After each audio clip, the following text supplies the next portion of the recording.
8월의 첫 주 하나님께서 또 우리에게 주실 말씀, 우리 작년 23일 읽어주신 말씀 가지고 생명의 말씀을 밝히라 라는 제목으로 하나님 말씀을 함께 나누기를 원합니다. 기독교 신앙의 가장 기본은 하나님의 은혜에서 출발합니다. 하나님의 은혜. 내가 하나님 앞에 얼마나 죄인임을 깨닫는 것. 그러나 그런 죄인임에도 불구하고 나를 구원하시기 위해서 당신은 하나밖에 없는 아들 예수 그리스도를 대속의 제물이 되게 하신 하나님의 사랑. 그 사랑 앞에 우리가 서게 되고요. 그리고 믿음으로 그 사랑이 나를 향한 사랑임을 고백하며 받아들이는 것이 기독교 신앙의 출발점이 아니겠습니까? 그렇게 보면 내가 믿음을 선택한 것처럼 보이지만 내가 그 믿음을 선택하고 믿기로 결단하기 전에 하나님께서 우리에게 하신 일들이 있다라는 것이죠. 우리에게 그 믿음으로 나아갈 수 있는 길을 예수님을 통해서 우리에게 열어 보여주셨다라는 것이 아닙니까? 하나님 자신의 아들을 희생을 통한 사랑을 베풀어 주지 않았다면 우리의 삶에는 아무런 희망이 없는 자들이죠. 왜냐하면 스스로의 노력 또 스스로의 힘으로는 우리의 죄를 해결할 수 없고, 그래서 하나님께 나아갈 수 없는 자들이었는데 하나님이 우리에게 은혜를 베풀어 주신 것이지요. 이것은 참 어리석어 보이는 하나님의 지혜이며 또 하나님의 비밀이라고 할 수 있지 않습니까? 에베소서 2장 8절 9절 말씀, 우리가 그 은혜에 의하여 믿음으로 말미암아 구원을 받았으니 이것은 너희에게서 난 것이 아니요 무엇이라고 말씀하십니까? 하나님의 선물이라. 행위에서 난 것이 아니니 이는 누구든지 자랑하지 못하게 함이라. 십자가의 도가 멸망하는 자들에게는 미련한 것이요 구원을 받은 우리에게는 하나님의 능력이라. 교회 생활을 아무리 오래 했다고 하더라도요, 이 구원의 은혜, 이 십자가 속에 담겨있는 하나님의 구원의 은혜를 알지 못한다면 진짜 신자는 아니지요. 무늬만 신자이든지 아니면 자기 스스로 만들어 놓은 어떤 종교적인 틀 속에서 교회를 다니는 것에 불과한 생명 없는 신앙이라고 할 수 있습니다. 이런 하나님의 은혜는 우리 이성적인 판단이나 논리적인 결과로 받아들일 수 있는 것이 아닙니다. 어떤 체험이 필요하지요. 죄인인 자신을 깨닫게 되고 알게 되는 체험, 그리고 그곳에 다가오시는 하나님의 사랑을 체험하는 것. 하나님의 은혜가 정말 필요한 존재인 나를 발견하고 그 은혜 앞에서 우리가 무너질 수밖에 없는 존재임을 깨달아 아는 것. 그리고 우리에게 찾아오셔서 함께 하시는 성령의 내조하심. 여러분에게는 이런 체험이 있으십니까? 만약에 이런 체험이 없는 분들이 계시다면 우리가 그런 어떤 체험, 하나님 임재, 성령의 함께 하심, 이런 체험을 통하여서 기독교 신앙의 비밀을 발견하고 경험하며 나아갈 수 있는 우리 모든 교우들이 될 수 있기를 소원합니다. 그러나 기독교 신앙은 우리가 특별한 어떤 내적 체험을 통해서, 내적 경험을 통해서 알게 되는 어떤 세계, 그것이 결코 전부는 아닌 것입니다. 그것은 우리가 체험하는 그 체험, 우리가 만나는 살아계신 하나님, 우리의 성령의 경험들은 우리의 믿음 생활의 출발점이라는 사실입니다. 그리고 우리는 거기에서 출발하여서 우리의 어떤 영적인 정체성을 찾아 나가도록, 우리 영적인 자신의 모습을 찾아 나가기 위한 길로 나아가야 하는 것입니다. 그 지향점이 바로 우리가 지지난주에 살펴보았죠. 오늘도 말씀 우리가 읽었는데요. 구원의 완성을 향하여 달려가는 신앙의 여정인 것입니다. 그래서 본문 12절, 항상 복종하여 두렵고 떨림으로 너희 구원을 이루라. 구원의 여정이 출발한 것이라면 구원을 완성하라, 이루라 말씀하시는 것이지요. 어떻게? 항상 복종함으로. 내 생각, 내 가치, 내 판단이 있지만 하나님의 뜻이 귀함을 알고 복종함으로 나아갈 때에 구원이 이루어져 가는 것입니다. 또 무엇입니까? 두렵고 떨림으로. 이것은 무슨 뜻이라고 했습니까? 우리가 하나님의 사랑의 그 위대함 앞에 이 하잘것없는, 이 보잘것없는 나를 사랑하신 그 하나님의 사랑의 위대함 앞에 서게 될 때에 가지는 그 두렵고 떨리는 마음. 와, 하나님이 이런 사랑을 나에게 베풀어 주셨구나. 자기 아들을 버리시고 나를 택하여 주신 이 사랑 앞에 내가 서게 되는구나. 그 위대함을 알게 될 때에 겪게 되는 그 마음, 두렵고 떨리는 마음으로 우리가 주님 앞에 서게 될 때에 우리의 구원이 이루어져 간다라는 것이지요. 또한 13절 말씀, 그때 우리 속에 거하시는 하나님께서 역사하셔서 그 길을 잘 걸어갈 수 있도록 인도하신다는 것이죠. 13절 같이 읽겠습니다. 너희 안에서 행하시는 이는 하나님이시니 자기의 기쁘신 뜻을 위하여 너희에게 소원을 두고 행하게 하시나니. 하나님께서 우리 가운데 행하고 계심을 우리는 믿습니다. 그래서 그 하나님의 도우심과 또 우리가 구원을 이루고자 하는 순종함과 복종함과 두렵고 떨림으로 나가는 삶의 여정을 통해서 우리의 구원은 점점 완성되어 가는 것입니다. 오늘은 거기에 이어서 14절에서 16절의 말씀을 더불어 살펴보기를 원합니다. 본문은 구원을 이루어가는 삶의 연장선에서 주신 말씀이지요. 특별히 본문 16절 상반절에 생명의 말씀을 밝혀라는 말씀을 오늘 설교의 제목으로 잡아보게 됩니다. 여러분, 교회가 있어야 될 가장 중요한 이유는 하나님이 우리에게 주신 이 생명의 말씀 위에 굳게 서서 그 말씀을 밝히는 것입니다. 이 세상의 이웃에게 밝히는 것입니다. 믿는 우리들에게 있어서도 하나님께서 우리에게 주신 사명은 그 우리에게 주셔서 우리의 삶 가운데 역사하시는 그 하나님의 말씀의 능력과 사랑과 은혜와 비밀을 세상에 밝히는 것. 그것이 우리가 걸어가야 될 믿음의 여정이라는 것입니다. 그리고 그것은 하나님께서 우리에게 주신 선물로서의 구원을 이루어 나가는, 완성해 나가는, 어떻게 하나님의 생명의 말씀을 밝힘으로 또한 우리의 구원이 완성되어 나아간다는 것입니다. 구원을 완성하는 첩경이 생명의 말씀을 밝히는 것이라는 말씀이죠. 본문은 구원을 이루어가는 과정에 있어서 이와 같은 말씀으로 시작되고 있습니다. 빌립보서 2장 14절, 모든 일을 원망과 시비가 없이 하라. 여러분, 이 말씀 얼핏 들으면 그냥 원망받을 일 하지 말고 시비에 휘말리지 말고 그렇게 지혜롭게 살아가라라는 말씀으로 이해할 수 있지만 그렇게만 생각할 수 있는 말씀의 뜻은 아니지요. 여기에서 안 될 것 두 가지가 나오고 있는데요. 원망과 시비입니다. 원망은 좀 소극적이고요. 감정적인 모습이라면 시비는 좀 더 적극적이지요. 시비 걸어본 적, 또 시비를 걸려본 적 있으시죠? 좀 더 적극적이고 또 이제적으로 따지는 태도입니다. 원망이 없어야 하고 시비가 없어야 함을 말하고 있고요. 한마디로 얘기하면 이것은 불평하지 말라는 말씀이 아니겠습니까? 여러분, 여기서 나오는 원망과 시비는 오랜 성경의 역사들을 가지고 있는 단어들입니다. 그렇게 이렇게 자르듯이 누가 가장 원망과 시비를 많이 한 사람인가 탁 잘라서 얘기할 수는 없겠지만, 여러분, 구약 성경 출애굽기, 레위기, 민수기, 신명기, 여수아로 이어지는 이스라엘 백성들이 살아갔던 삶의 여정을 보면 얼마나 많은 이 원망과 시비가 있었는지를 우리는 발견하게 됩니다. 하나님께서 그들을 인도하여 내셔서 출애굽하게 하셨고요. 너희를 약속의 땅, 젖과 꿀이 흐르는 땅으로 인도하시겠다 말씀하셨습니다. 그리고 그들은 그 가운데 있습니다. 그런데 그 가운데 살아가면서 그들은 수시로 원망과 시비가 끊이지 않았습니다. 광야 생활, 우리가 지난주에도 함께 살펴보았죠. 우리가 이해할 수 있는 부분이 있습니다. 여러분, 광야 생활이라는 것이 무엇입니까? 제대로 갖추어진 것이 없죠. 텐트 걷어서 내일 또 떠나야 합니다. 그리고 내일 일을 알 수 없습니다. 어떤 일이 벌어질지, 어떤 적들이, 어떤 맹수가, 어떤 자연재해가 그들 앞에 다가오게 될지 알지 못하는 상황이죠.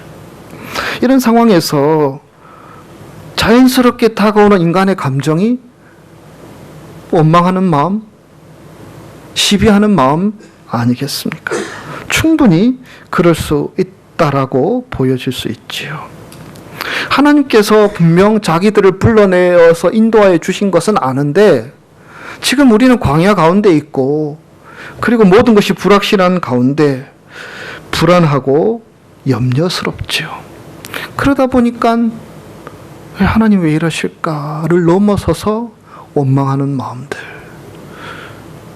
모세 저 사람이 우리를 이곳까지 이끌어내었지 시비를 걸어서 따져보려고 하는 마음들, 그 마음들이 그들에게 불같이 일어났다라는 것이지요. 근데 하나님께서는 오늘 말씀 모든 일을 원망과 시비가 없게 하라 말씀하고 계십니다. 하나님께서 나의 삶을 인도하시는 것을 믿고 하나님께서 나의 삶을 이끌어 주실 것을 믿고 두려워하지 말고 믿고 나아가라는 그런 말씀이 아닙니까? 하나님께서 이 이스라엘 백성들을 이 광야 생활을 끝낸 후에 이제 요단강을 건넜죠. 요단강을 건넌 후에 가장 먼저 하게 하신 것이 있습니다. 할례입니다. 할례는 우리가 알듯이 자르는 것이죠. 오늘의 의미로 세례라고 할 수 있는 것이죠. 이제 내가 죽고 하나님의 은혜와 하나님의 능력이 나를 통해서 드러나게 하기를 원한다. 이제 광야 생활을 끝나고 이 하나님의 약속의 땅으로 들어가기 전에 그들이 해야 했던 것은요, 이런 원망과 시비로 가득 찬 나는 죽고 오직 하나님만 신뢰하고 하나님만 의지하는 마음으로 나아가겠습니다라는 결단의 표시로 하나님은 그들을 할례를 베풀게 하였습니다. 왜냐하면 광야 생활 속에서 태어난 자들은 할례를 아무도 받지 않았기 때문이지요. 그래서 그들의 마음들을 다시 한 번 더 하나님 앞에 묻게 하셨습니다. 원망과 시비하는 마음으로 가득 차 있었는데 이제 내가 다시 하나님의 백성들을 하나님이 책임지셔 할례를 받음으로 나는 하나님의 백성이야. 하나님께서 모든 내 인생의 여정을 책임지시는 분이야. 나의 아버지 되심, 나의 전능하신 하나님 되심을 확인하는 표시로서 그들은 할례를 받았습니다. 하나님 살아계시고 의지함을 다시 한 번 더 확인했던 사건이었죠.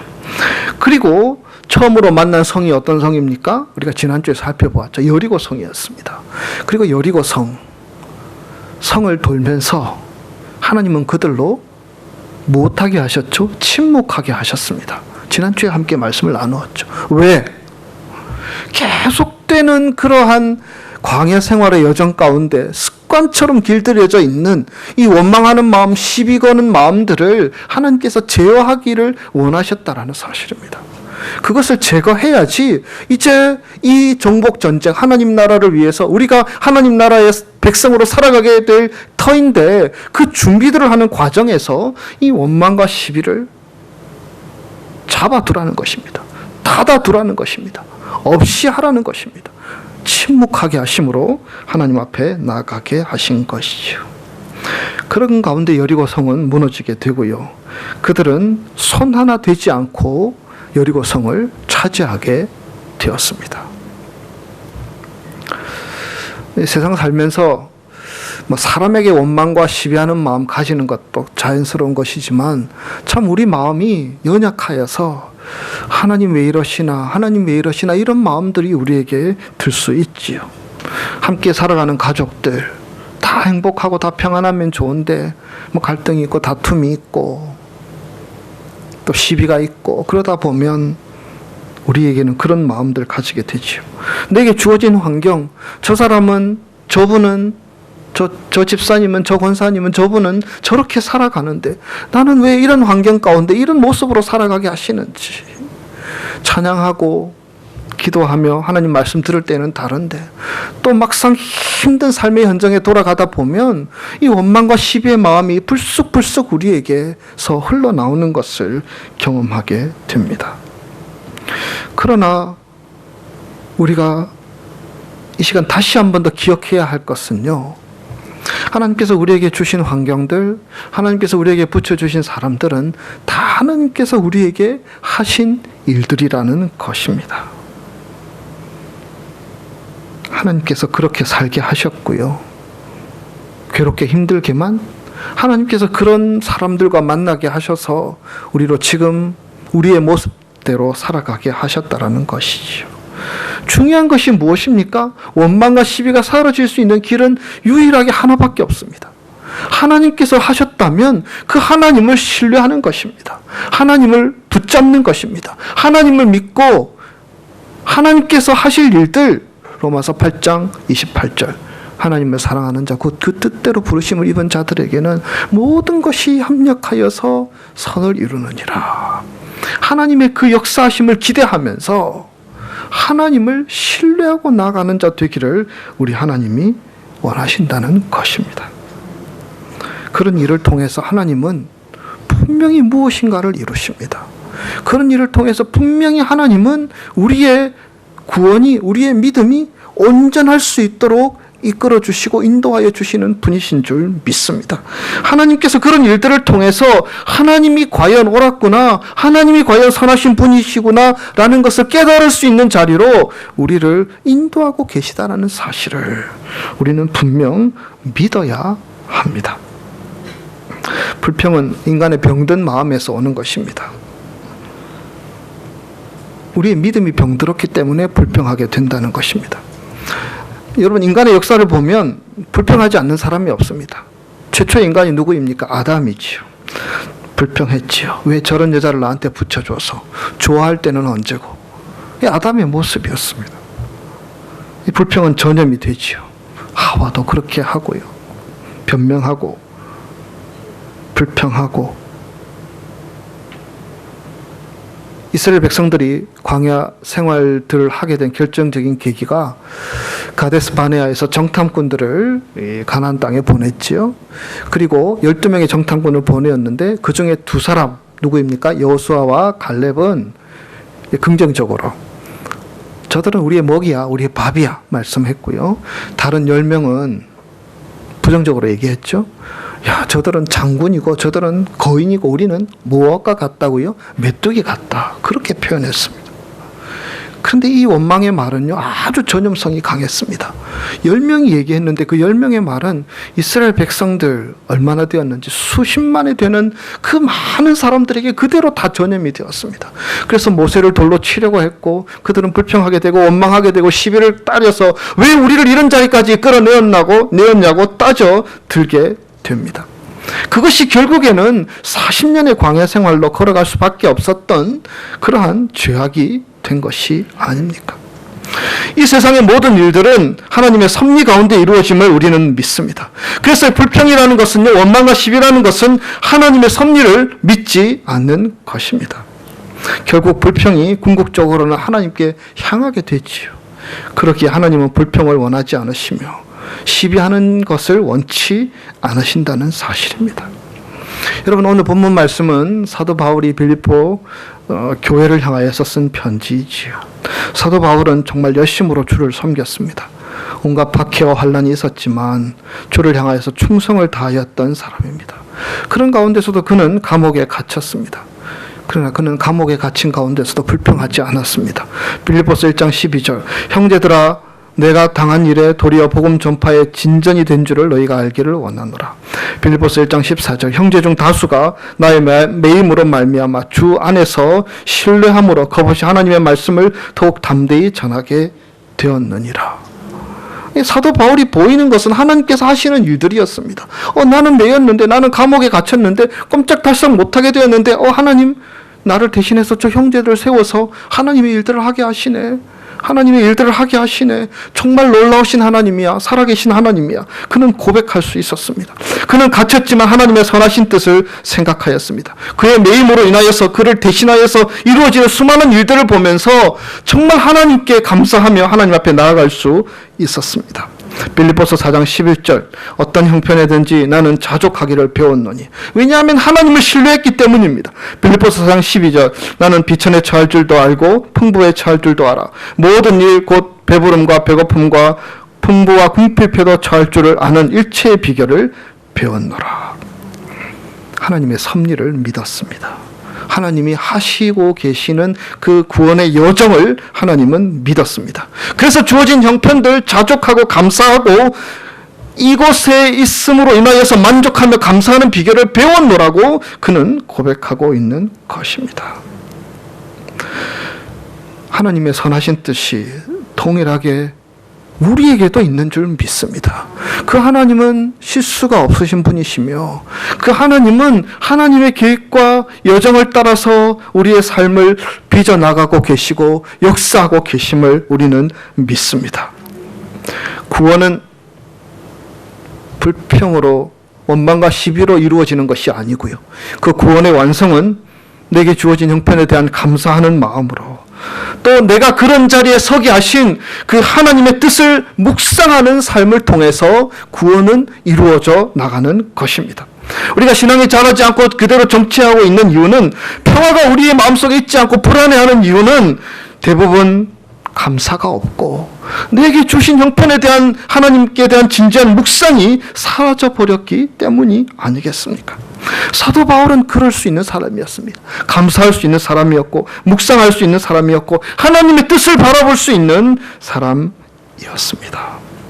함께 예배드리는 저와 여러분이 사도 바울과 같은 모습으로 모든 일에 원망과 시비가 없게 하며 감사하며 나를 향하신 하나님의 큰 뜻을 묵상하며 나아갈 수 있는 자, 저와 여러분의 삶이 되시기를 주의 이름으로 축복합니다. 이 세상에서 자신의 신앙만 잘 지키는 것도 사실은 쉬운 것이 아니죠. 그러나 우리는 그것만으로 만족할 수 없습니다. 그리스도인들은요, 책임감이 있어야 합니다. 이 세상 전체를 바라보고 하나님의 마음으로 온 세상을 바라볼 수 있어야 합니다. 여러분, 이 세상을 보면 참 부조리한 것도 많고요. 병든 것도 폐악한 것도 많고요. 온갖 테러, 자국 이기주의, 환경 파괴, 정말 저러면 안 되는데 라고 느끼는 일들이 이 세상에 얼마나 많이 일어나고 있습니까? 우리 믿는 사람들은 그러한 것들을 하나님의 마음으로, 하나님의 시선으로 볼 수 있어야 합니다. 이 세상을 그래서 본문에서는 어그러지고 거스리는 세대라고 표현하고 있지요. 그런 예들이 참으로 많이 있지 않습니까? 그렇다고 해서 우리는 그것에 대해서 어떻게 해야 하느냐? 우리가 들고 일어서서 그것을 다 바꾸어야 하느냐? 물론 하나님 그런 마음 갖기를 원하시지요. 그러나 하나님께서 특별히 우리를 어떻게 하기를 원하시는지 본문 15절, 16절 말씀 우리 함께 읽기를 원합니다. 여러분, 성경 말씀 본문의 앞에는 없습니다. 15절, 16절 같이 읽겠습니다. 이는 너희가 흠이 없고 순전하여 어그러지고 거스리는 세대 가운데서 하나님의 흠없는 자녀로 세상에서 그들 가운데 빛들로 나타내며 생명의 말씀을 밝혀 나의 다름질이 헛되지 아니하고 수고도 헛되지 아니하므로 그리스도의 날에 내가 자랑할 것이 있게 하려 함이라. 아멘. 성경은 그렇게 우리에게 말씀하시죠. 구원을 이루어가는 여정으로 이어지는 말씀에서 흠없고 순전함으로 나아가라 라고 말씀하고 계십니다. 흠없고 순전함이라는 것은요, 세상 사람들이 가지는 그런 일반적인 성품, 세상 사람들과 같은 성품으로 살아가는 것이 아니고 예수님의 성품을 배우고 닮아 살아가라는 것이지요. 우리가 믿는다고 하는데 우리가 가진 혈기와 우리가 가진 감정과 우리가 가진 욕심과 우리가 가진 어떤 욕심들을 하나도 제어하지 못한 채 그대로 가지고 신앙생활을 하게 되는 경우들을 보게 됩니다. 그래서 신앙생활을 하면서도 서로 싸우게 되고 갈등이 계속 일어나고 양보하지 않게 되고 평화를 깨트리게 되고 결국에는 내 신앙이 병들게 되는 일들이 얼마나 많이 있습니까? 우리의 구원이 자라기 위해서는, 우리의 구원이 완성해 나가기 위해서는 우리의 마음이, 우리의 감정이, 우리의 성품이 예수님의 성품을 닮아 나아갈 수 있어야 합니다. 그것이 바로 흠없고 순전함, 세상으로 찌들리고 썩기지 않은 성품, 예수님께서 걸어가신 그 모습, 그분의 삶, 그분의 마음을 우리가 배우고 닮아가려고 하는 마음으로 오늘을 살아가는 자 되기를 주님은 요청하시는 것입니다. 우리 속에 행하시는 하나님께서 그러한 소원을 두고 우리 가운데 행하고 계심을 믿습니다. 그래서 우리는 오늘도 내가 흠없고 순전한 성품을 세워가기를 원합니다. 이 마음으로 나아가야 하지 않겠습니까? 또한 본문 15절에는 진리의 빛을 밝힌다고 말씀하고 있습니다. 하나님을 향한 진리의 빛을 밝히는 것. 여러분, 이것은 난파한 사람들에게 빛을 밝히는 것처럼 진리의 빛을 밝히는 것을 말합니다. 예나 지금이나 우리 인생의 항해라는 것은요, 참으로 위험합니다. 그래서 여러분, 사람들 보면 막 달려가고 있는데 잘못 내버려 두면 그냥 파손할 것 같은 인생을 살아가는 사람들이 얼마나 많이 있습니까? 내버려 두면 다 침몰하게 될 수밖에 없습니다. 이 세상이 그러하죠. 정치, 경제, 사회, 문화, 인간의 삶은 여러 가지로 뒤범벅이 되어서 정말 그릇된 길로 나아가고 있는 것을 보게 됩니다. 이 암초 많은 세상을 건너가는 유일한 길은 진리의 빛 대신 예수 그리스도의 빛, 하나님의 말씀의 빛을 이 세상에 비추며 살아갈 때에 가능한 것입니다. 우리 자녀들에게도, 우리 이웃들에게도, 이 세상을 향하여서도 우리가 진리 가운데 서 있는 믿음의 사람으로 우리가 하나님 앞에 바로 서서 그 진리의 빛을 비추는 한 사람으로 우리가 살아가게 될 때에 하나님께서 우리에게 주신 이 구원이 이루어져 가고 완성되어 간다라는 것이 아닙니까? 여러분, 주님의 은혜의 빛이, 말씀의 빛이 비출 때만이 치유의 역사가 일어납니다. 세상 돌아가는 것 보면 정말 극단으로 향하는 것 같습니다.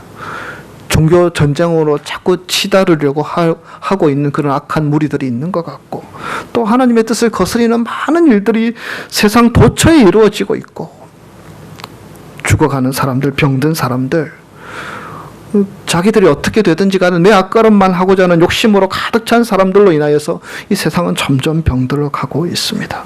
그것을 회복시키고 치유하는 길은 오직 진리의 빛 대신 예수 그리스도의 빛을, 예수 그리스도의 사랑을, 예수 그리스도의 은혜만이 그 모든 것들을 새롭게 하는 능력이 된다라는 것입니다. 그래서 사도 바울은 그것을 이렇게 말하고 있죠. 오늘 말씀의 제목인 것처럼 생명의 말씀을 밝혀라고 말씀하고 있죠.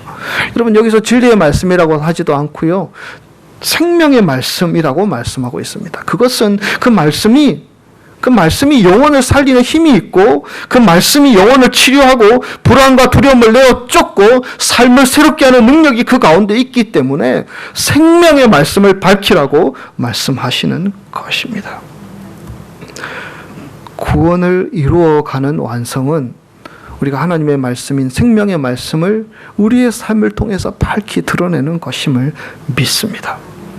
또한 우리 크리스탈 한인교회의 믿음의 공동체가 하나님의 생명의 말씀을 밝히 드러내는 공동체가 되는 것이 하나님께서 기뻐하시는 것인 줄 믿습니다. 교회는 바로 나입니다. 교회는 바로 우리이죠.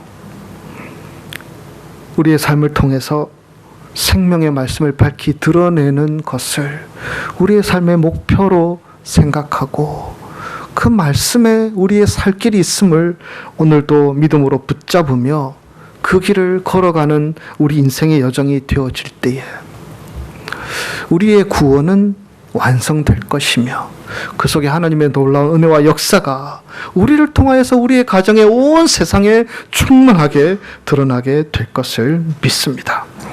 우리는 하나님의 자녀이며 구원받은 하나님의 백성입니다. 그러나 우리는 그 구원으로 만족하며 그 자리에 머무를 수 없습니다. 우리는 원망과 시비를 내어놓고 감사하는 마음으로 나의 삶 가운데 행하신 하나님의 뜻을 깊이 묵상하는 마음으로, 또한 나를 통해서 진리의 말씀을 밝히고 진리의 빛을 밝히는 삶으로, 생명의 말씀을 밝히는 삶으로 오늘을 살아갈 수 있는 저와 여러분의 삶이 되셔서 이제 우리의 삶의 어떤 목표점을 향하여서 분명하게 한 걸음 한 걸음 달려나갈 수 있는 저와 여러분의 삶이 되시기를 주님의 이름으로 축복합니다. 기도하겠습니다.